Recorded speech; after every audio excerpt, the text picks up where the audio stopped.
السلام عليكم ورحمة الله وبركاته. أهلا بكم في قناة تعليم الرسم 3D. ازاي حضراتكم؟ يا رب تكونوا بخير. معانا درس جديد وفكرة ديكورية جديدة. يلا بينا نشوف الديكور. احنا هنستخدمها مسطرة عادية جدا وخشبة وقلم دوكو بيتباع في أي مكتبة. زي ما حضراتكم شايفين معانا الجنب. زي ما حضراتكم شايفين كده هنقسم الجنب نص. هنعمل نقطة في النص هنا، تمام؟ هناخد هنا كام؟ زي ما حضراتكم شايفين 25 سم. نعلم بالقلم كده زي ما حضراتكم شايفين 25 سم.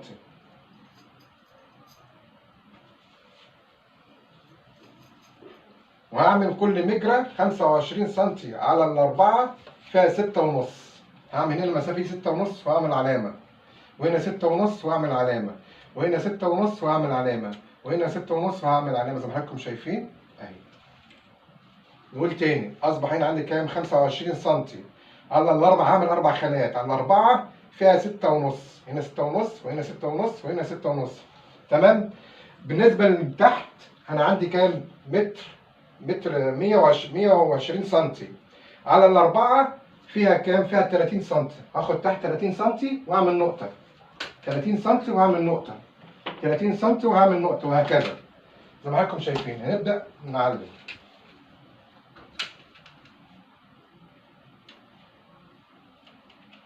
نبدأ نوصل بالخشبة كده.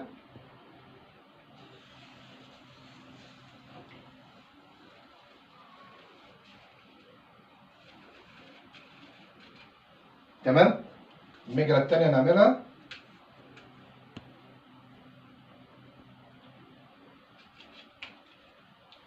زي ما حضراتكم شايفين كده. أصبح المجرة هنا عندي كام؟ 30 سم تحت وفوق 6.5، وهكذا. يبقى كله نفس النظام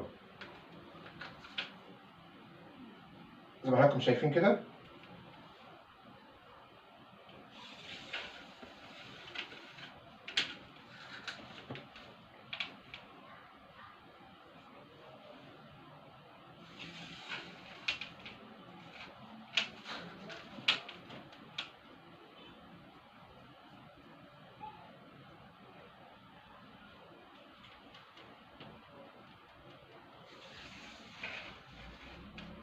زي ما حضراتكم شايفين ده الشكل اللي انا عايزه.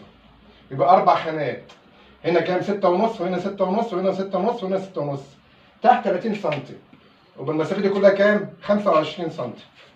زي ما حضراتكم شايفين المرحله الثانيه احنا عملنا نقطه هنا، وهنعمل دوائر عاديه جدا، دوائر عشوائيه. زي ما حضراتكم شايفين كده هنعمل دايره.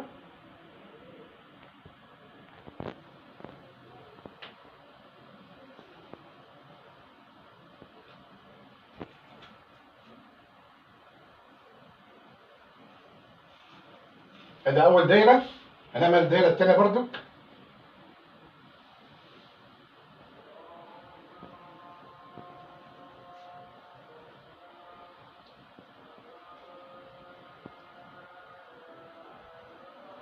تمام؟ دي الثانيه دايره. ونعمل الدايره الثالثه. انا محددها طبعا بالقلم الرصاص.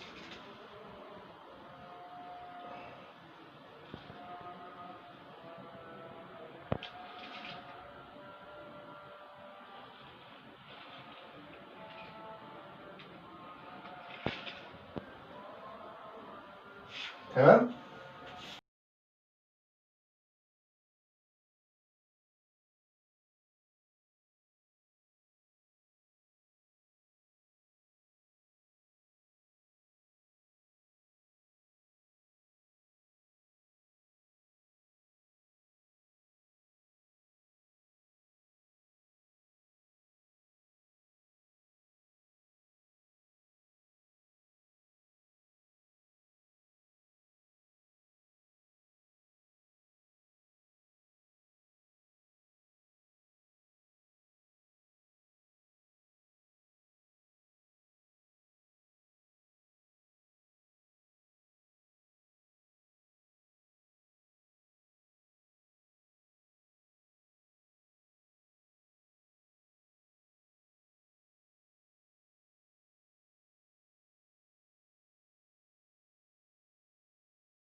زي ما حضراتكم شايفين بقى، ما خلصنا مرحله الدوائر هنبدا نخطط.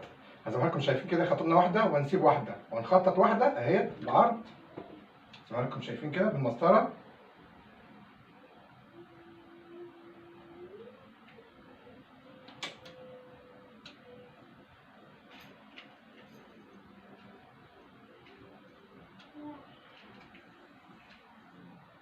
ونيجي الناحيه التانيه نفس النظام وكده بالظبط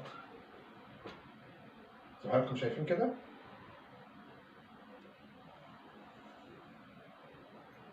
وهنسيب التانيه ديت ونعمل واحده زي ما حضراتكم شايفين كده. والناحيه التانيه نفس النظام، هنسيب ديت ونعمل ديت، بس اهم حاجه يكون قصاد بعض، يكون مستويه.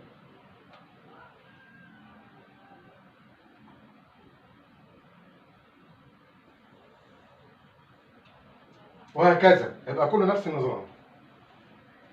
خلاص.